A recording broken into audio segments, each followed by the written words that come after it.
ఈరోజు Telangana cab drivers and workers union INTUC ఆధ్వర్యంలో మరి ఉదయం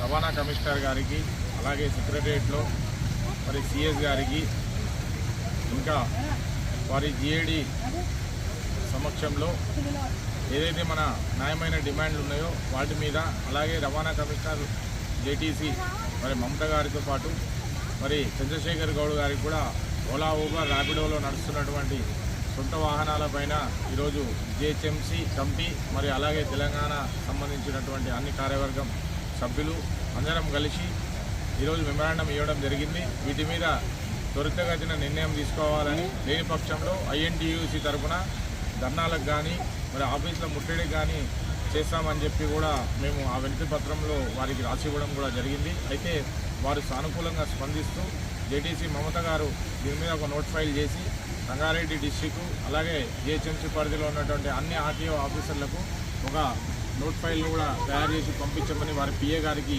చెప్పడం జరిగింది. మరి ఎంత తొందరగా వీలైతే అంత తొందరగా ఈ సమస్యను పరిష్కారం చేసే దిశగా వారు ప్రయత్నాలు చేస్తామని కూడా మా అందరికీ హామీ ఇవ్వడం జరిగింది. అయితే మరి ఈరోజు సెక్రటరియట్లోని మరి ఏదైతే సిఎస్ గారి దగ్గర కూడా వెళ్ళడం జరిగింది. వారు కొన్ని అనివార్య కారణాల వల్ల మాకు అవైలబుల్ లేకపోతే వారి పిఏ అయినటువంటి మరి ఐఏఎస్ ఆఫీసర్ గారు రఘునందన్ రావు గారిని కూడా కలిసి వారికి కూడా ఇవ్వడం జరిగింది.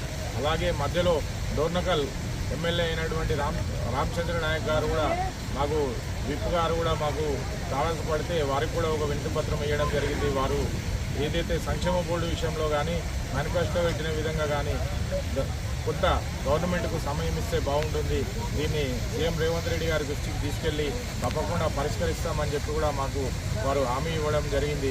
కాబట్టి ఈ కార్యక్రమంలో పాల్గొన్నటువంటి ప్రతి ఒక్క నా మిత్రులకు మరి కార్యవర్గ సభ్యులందరికీ ధన్యవాదాలు తెలియజేసుకుంటున్నాం. జై డ్రైవర్ అన్న.